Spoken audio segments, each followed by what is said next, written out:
الحمد لله وكفى والسلام على عباده الذين اصطفى أما بعد فأعوذ بالله من الشيطان الرجيم بسم الله الرحمن الرحيم والذين جاهدوا فينا لنهدينهم سبلنا سبحان ربك رب العزة أما يصفون والسلام على المرسلين والحمد لله رب العالمين اللهم صل على سيدنا محمد وعلى آل سيدنا محمد وبارك وسلم اللهم صل على سيدنا محمد وعلى آل سيدنا محمد وبارك وسلم اللهم صل على سيدنا محمد وعلى آل سيدنا محمد وبارك وسلم. Over the past few weeks I've been sharing some of the experiences of a trip to Umrah that we happen to take, many of us happen to take as a group, and inshallah we'll continue with that theme until it becomes exhausted. One of the very interesting points about this trip that we took just a few months back was that how quickly it became organized. So I can tell you that the trip occurred in the last week of March, first week of April, and we very informally organized the group just a couple months before that.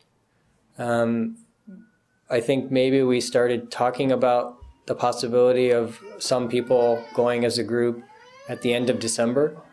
And then we began to, maybe we spoke about it before the end of December, but the plans started to gel towards the end of December, but nobody was talking about this in the beginning of December, end of November.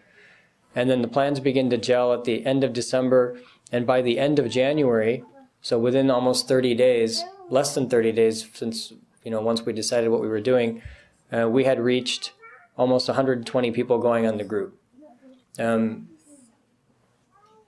were probably other people that would have been interested in going as well, and we never announced the group, we never said that we're taking a group, we never put flyers up, just word of mouth, people started coming, and we had not even 120 spots. We were thinking we would have 40 spots, then 80 spots, and then finally it became 120 spots.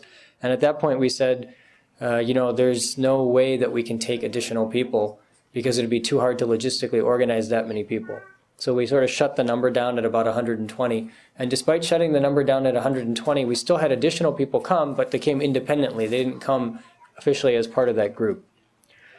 So when I was thinking about that, that was just an amazing number for me, that 120 people. I thought, when we first started talking about this, I thought this would be 10 or 20 people. I never in my wildest dreams imagined that 120 people could be organized so quickly. And one of the things that sort of made me think that there's no way it could be that many people was, number one, the trip was just a month and a half away, 2 months away. And number two, the expense involved. For that many people to get together and to have that much money come so quickly, I thought there's no way. I mean, most people do not have that much money put aside. So in my mind, I thought, even if people wanted to go, it'd be very hard for people to be able to come up with that much money that quickly. And if you put the whole group together, this was in the hundreds of thousands of dollars, the package. I was just adding in my own mind, the average cost of a person going is about $2,000, and you have 120 people, you're talking $250,000, which you have to produce within just a couple of weeks. When we told people who had informally given us our names that we were going, we told people on, one day, and then we said, here's the deadline, which was just a couple of weeks away, and it was all cash or you're off the list, because there were so many people on the wait list, and the time was very short. And that many people were able to come up with that much money so quickly and make reservations so quickly and rearrange their work schedules or school schedules so quickly. To me, that was amazing. That was an amazing aspect of the trip. Now, maybe to understand how amazing that is, you have to go back in time and understand a little bit about the history of how difficult it was for the prior generations to be able to go to Mecca and Medina Sharif.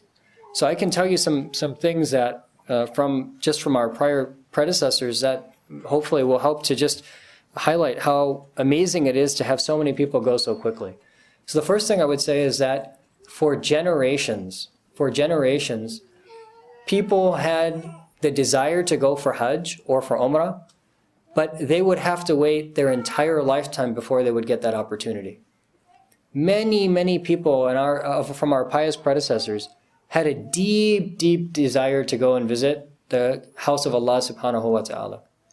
And yet, in order to be able to make that journey, they would save their whole life just to have an opportunity or a thought that it would be possible to go for Hajj or Umrah. For example, we know that people that came before us would spend their whole lives saving for Hajj. And when they would spend their whole life saving for Hajj, they wouldn't know if they would go for Hajj. They wouldn't know if they would ever get that amount. They would not know if they would ever reach the age where they would be able to collect that money. But they would just put aside, almost in this mad love of hoping that there would be an opportunity to go. You know, and I think the best example would be if you look at kids, they want something that's very, very expensive. They don't realize that it's so expensive that it's out of their reach, but they still save pennies. For example, this is not a good example, but you look at the kids and how crazy they are about these video game systems, right? So the video game systems cost $300-$400. And sometimes you go in a kid's room and you see that they have a few quarters in a bucket, and you say, what are you doing with that? Oh, I'm saving for that $300 video game system. Now you say to them, that costs $300. These are just $5 you have in pennies over here. They don't think. They can't put two and two together and realize that there's no way, if they kept putting pennies, that they would be able to eventually get that video game system, right? But they don't think like that. They want that so badly, and they're so desirous of having it that they just keep putting pennies in, and they don't worry about the other end of it. They just know that they have to save, so they save. So this is the way that our pious predecessors used to save for Hajj and Umrah. They didn't even know what it cost. They didn't even know how you would go there. It wasn't, in these days there were no planes, there was no easy mechanism of travel. You wouldn't go on the internet and figure out how to get there. They had no idea. They just knew that there was this place called the House of Allah. They knew there was this place where the Prophet ﷺ was resting, and they would just put together small amounts of money, hoping that someday they could go. Now, in the history of our generations, when you would ask them about how they went to Hajj and Umrah, they had no idea. There were no planes at that time. They didn't know that, now you say, how do you go to Hajj or Umrah? People say, oh, you take a plane. And you go to Jeddah, and when you get to Jeddah, you take a bus, and you end up there. Those days, there was no planes. How would you go? You would either have to go by land, and you would have to take a long journey with animals, or you would have to go on a ship. And people didn't know, where do the ships go from, and what are the ways to get there, and what's the map? There was no concept of that at all. So for us to be able to generate that much money to be able to pay for that trip, as a group, obviously every individual paid for themselves, but as a group was just an amazing thing, and it shows you how easy Allah subhanahu wa ta'ala has made it. I don't think there's anybody in this room that would say, I don't think I could get there. I think everybody in this room could say, yes, I could eventually save up money and I could get there. And not only could I get there, but I could get my whole family there. Now, maybe it wouldn't be in a week, maybe it would take a year, maybe it would take 5 years, but certainly within a certain period of time, all of us could get there. So this is the blessing that Allah subhanahu wa ta'ala has bestowed upon us at this time, that if we want to go for Hajj and Umrah, it's in the realm of possibility. And we can certainly save up to make that a possibility. So that's one important aspect.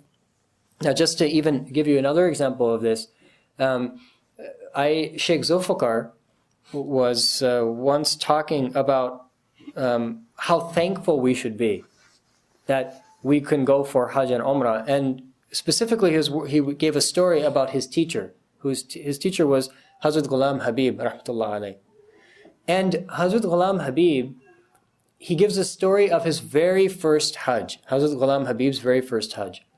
So when Hazrat Ghulam Habib, reached a certain age, in his youth, he had a deep desire to go for Hajj. Now, of course, the lovers of Allah subhanahu wa ta'ala know that the house of Allah is there. And so, they would dream of going on tawaf. And they would dream to visit Rasulullah sallallahu alaihi wasallam. So he had a very deep desire to go on Hajj. Now, in those days, there were no planes, or it was just very early where planes were basically prohibitive unless you had extreme amounts of wealth. So he began to save his money. And as he began to save, eventually there came a point where he had collected enough money that the Hajj was in the realm of possibility. So at that point he began to explore that how can I get to Hajj? And he found out that he was near Lahore, and that in order to go for Hajj, you have to go from Lahore to Karachi. So you have to take a train from Lahore to Karachi. And then after you get to Karachi, you have to go to this place called Madinatul Hujjaj. Madinatul Hujjaj is a city where all of the Hujjaj would get together. People who are ready to go for Hajj. It was not a city, it was a little village, you can say, in a city, in Karachi, where people would gather together who were ready to go on Hajj, and they would all sort of come there and begin to live in this camped out area until eventually they could go for Hajj. Now how would they go for Hajj? They would go on a ship. They would put thousands of people on these huge ships. And then the ship would leave, and it would take days to weeks before the ship would eventually dock in the port of Jeddah. And then eventually, you'd make the next step to go whatever, to eventually to Makkah Sharif. So he began to calculate.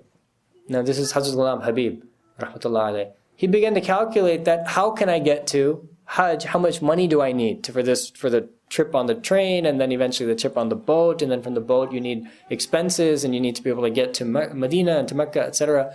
So when he added up all the money he had saved, he realized that he was still short, but he was close. So he began to discuss this with his family, and his wife, she realized how badly he wanted to go, so she sold her jewelry in order to make up the difference.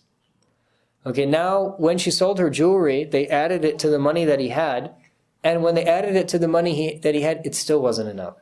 Can you just imagine? It still wasn't enough. So then his wife said, let's sell the pots in the house that they used to cook with. And this is the everyday use. The pots in the house, the pots have a value. So they took the pots to the market, they sold the pots that they were cooking with, and then there was enough money for him to go on Hajj. Can you just imagine what type of sacrifice people had to make in the past in order to get there? Now, that was just the beginning. That was just the collecting of the money, not the difficulty of the journey. And Hazrat specifically mentions that then you go from a train from Karachi to from Lahore to Karachi, and that's not an easy journey. That's hours and hours, and very uncomfortable. In those days, this was not like an air-conditioned train. It was very uncomfortable, very difficult. And then from there you go to Madinatul Hujjaj, you wait in Madinatul Hujjaj, and then you go on the ship. Now imagine ship, how uncomfortable it must be. First of all, how seasick people can get. These weren't your these luxury cruise liners that you feel like you're not even moving. I mean, these ships, they moved when the ocean moved. So not only were people on those ships, but then can you imagine how quickly disease would spread and there's no escape? When that many people are compressed in a closed space, disease rapidly spreads among the people, and you can't get out if there's disease. You're just trapped on the ship. Now, one of the points that Shaykh Zulfikar told us about Hazrat Ghulam Habib's trip that resonates in my mind over and over again, it's something that we can learn from. The way that the ships used to work is that they used to dock in Jeddah, but they wouldn't let the people off the ship. Now, the reason they wouldn't let the people off the ship is because if the ship was carrying disease, because sometimes the ship would get infected, for example, any type of transmissible disease, they didn't want those people to to come out into Jeddah and spread the disease among the people. So what they would do, they would dock the ship, and they would make the people on the ship wait 3 more days to make sure that nobody they didn't develop fever across the ship. And then, and only then, would they release them and allow them to come onto the land. Can you imagine? You land in Jeddah. Just think about this. You land in Jeddah and they tell you, it's time to get off, but you have to wait 3 days. And you're looking from the ship and Jeddah is right there. You look at people, I'm looking at people when the plane lands. The plane doesn't even stop. And people are up and out of their seats and grabbing their luggage from the carry-on luggage from the bins. Every flight that we took, almost every flight that we took on our trip, somebody would jump out of their seat and the stewardess would be running down, or the air host would be running down saying, sir, you have to wait till the plane stops. You have to wait till the plane. People are so itchy to get off that plane after 14 hours, 13 hours, 10 hours, whatever it might be. They just want off the plane Can you imagine if the plane lands and you're looking outside, the plane's on the ground, and they say to you, you have to wait 3 days to make sure that nobody's sick before we're going to let you off? People would go crazy. So this is the way that people used to make Hajj. And that's even relative ease compared to the way that people would make it, where they would have to journey by land and there were no easy methods of ship, etc.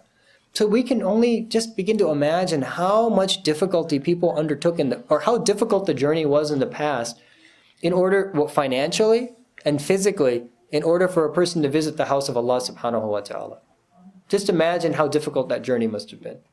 And now in this day and age, Allah subhanahu wa ta'ala has made it so easy that people can save, pretty much if an individual wants to go on Umrah for $2,000, almost anybody would be able to make that money. Even a student could go get a job and work, a few months and eventually come close to that amount. And we had students on our trip. We had many students on our trip.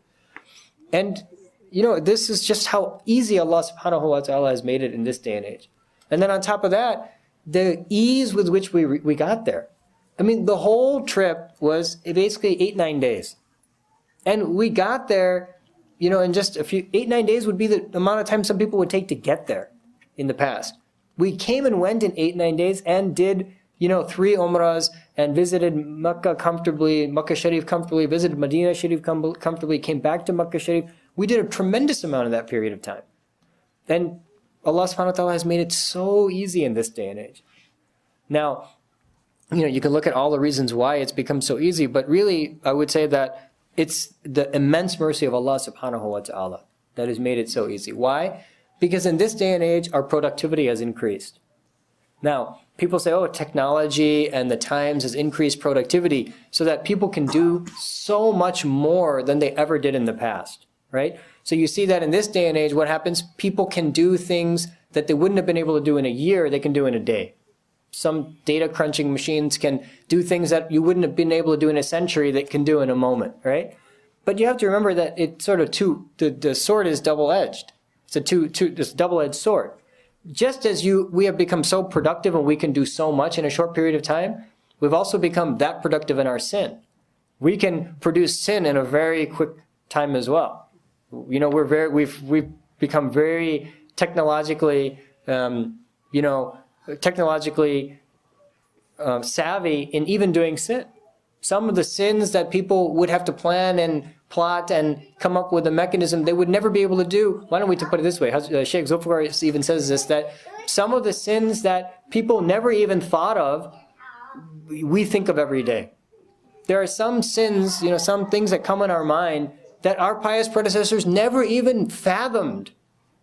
And we think about them sometimes every day. This is how the world has become. And so Allah subhanahu wa ta'ala in His mercy, recognizing our weakness and recognizing how difficult life has become, has opened up this opportunity for us to go and wash ourselves just as easily.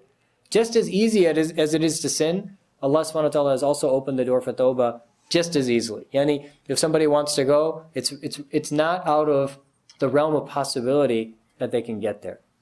So I think we should be very, very, I would say one of the take-home points from our journey was just that how merciful Allah subhanahu wa ta'ala is that in this day and age, He's made it so easy for us to go. Financially, it's not out of the realm of possibility. Physically, it's not out of the realm of possibility. It's something that we can easily do. And so 2 things that we should take home. Number 1, we should make the effort to go. We should recognize that it's important, and we should think that our pious predecessors spent so much time dreaming of going, that if it's that easy for us, we should make it a priority. We shouldn't plan to go to 12 other places and the 13th place on our list is Hajj and Umrah. First I'm going to go on a safari, then I'm going to go to Disneyland, and then eventually I'll get to Hajj or Umrah. We should go immediately. We should take advantage of this opportunity, and we should realize how lucky we are. And another thing that just came to my mind, Shaykh Zulfikar says that when he was young, he used to see that after every prayer, his mom used to have a tasbih. She used to have a tasbih. She used to have one tasbih where she would take the tasbih and she would hold up the beads to her eyes, and then she would put the tasbih down. So after every prayer, he used to see that she would grab this tasbih, she would hold it up to her eyes, and then she would put the tasbih down. And when he became older, he finally came to the point where he, wanted to ask his mother that why was she doing that? What was so special? So she said to him that, oh my son, when you take this tasbih and you hold it up to your eyes, you can see Makkah and Medina. So he didn't understand that. What do you mean? You take this tasbih and you hold it up to your eyes and you see Makkah and Medina. So he took the tasbih and then it was, these big beads at the end of the tasbih, and he held it up to his eyes, and it was 2 tiny holes. And in one hole was a picture of Makkah, the Kaaba, and in another hole was a picture of the resting place of Rasulullah sallallahu alaihi wasallam. So after every prayer, she would pick up this tasbih and look at these 2 with a desire that one day I can go there. That was the attachment. And we have it on our cell phones, that we see it constantly, and we have so many other plans in our mind of what we want to do and where we want to be. So Allah subhanahu wa ta'ala has really made this easy in this day and age, and we should not abuse it, we should take advantage of it. We are more in need of being there than the pious predecessors, because the pious predecessors desired to go there despite their lack of sin, despite their relative effort, good deeds and efforts, and the preservation in which they existed. At that time, knowledge was preserved, deen was preserved, goodness was preserved. Even if a person sinned, it was so minimal the sins that they would do in that day, in this time of relative protection of the ummah. And now, like Shaykh Zulfikar says, that our pious predecessors used to cry and beg for Allah's forgiveness despite the fact that their sins were almost non-existent. And they used to seek protection from being in a time when sins would become prevalent. They would stay up at night, they would fast during the day, and they would cry in the time of purity. And we fill our stomachs and sleep all night in the time that they were seeking protection from. Just think about it. They were fasting and crying in their time of purity, and we're eating and resting and assuming we're going to be in Jannah in our time of difficulty. The paradigm is completely upside down. Paradigm is we should be out of our beds crying, realizing that we live in a spiritual tsunami in which people are just wiped away from deen in every minute. And we should be begging Allah that don't let this calamity come upon us. And we're joking and laughing and texting, and we're totally in another world. We have yet to appreciate what we're facing. We're just smiling and laughing. They say that, everybody's talking about the Titanic because it's the 100th anniversary of the Titanic. They say that one of the funny things about the Titanic was that when it was sinking, the people playing the music kept playing the music while the ship was sinking. They just sat there. They were just trained that way. They're playing the music, the people on the deck are playing the music, and the ship cracks and is sinking. And as it's sinking, they're just smiling and playing music, knowing that they're going to die. And when you hear that, I'm thinking about us exactly. We're sinking, our ship is sinking, we're spiritually sinking, and we're just playing the music. We're smiling, we're eating, we're going out for dinner, and we're laughing with each other, we're talking, we're enjoying, and the ship is sinking. And so you look at the Titanic and you think that what were these people, fools? And we're bigger fools. Because that was just a ship that was going to end their life and that they would go in their grave. This is the ship this is the ship that we're trying to dock in the hereafter. If it sinks, we're in major trouble because we wouldn't have reached our goal for infinite time. So, and we should be people who are cognizant of where we are and who we are and the thread by which we hang. We should constantly be begging Allah subhanahu wa ta'ala for His forgiveness. And so, again, what I'm trying to point out, I'm not trying to depress anybody, but what I'm trying to help us to realize is that Allah has opened His infinite mercy in this time. That we are weak and we are at the end of time and we are so distant from Mecca and Medina and we're so distant from Rasulullah sallallahu alaihi wasallam, and all of these pious people that we've heard about in the past, they're not present anymore. We're basically alone, we're orphaned. And Allah subhanahu wa ta'ala has recognized that and has made some things easy for us. And one of those things is the ability to go for Hajj and Umrah. And so we should all have the intention in our hearts that we want to be there, that we want to be there regularly, and that we want Allah subhanahu wa ta'ala to put a love of that place in our hearts, and we should be consistent in making an effort to get there. We should put pennies in our jars. People save up for things, right? People save up, they look at their bank account, they say, I want to buy a house. Okay, I have this much now, I have this much now, I have this much now, eventually I'll get there. But we should also put money aside that We want to visit the house of Allah subhanahu wa ta'ala. We want to visit Rasulullah sallallahu alaihi wasallam. We want to go to the grave of the Prophet ﷺ and say salam to him. We want to make the shahada in front of him. Such an amazing blessing to testify to Allah's oneness and His message in front of him, right? He's alive in the grave. And so when you make the shahada, you're basically testifying in front of him. It's the next best thing to him being literally in front of you and responding. But anyway, these are opportunities. And so we shouldn't squander them, because it'll be a major source of regret for us on the Day of Judgment. We should take advantage of Allah's mercy. He's opened His mercy because of the weakness and the difficulty of because our own weaknesses and the difficulty of our time. So we should take advantage of this infinite mercy. May Allah subhanahu wa ta'ala give us the tawfiq to have a deep love for the Haramain in our hearts, and may He make us among those who regularly aim to visit the Haramain, and may He make the journey easy for us, and may He allow us to consistently take such journeys. وآخر الدعوانا أن الحمد لله رب العالمين.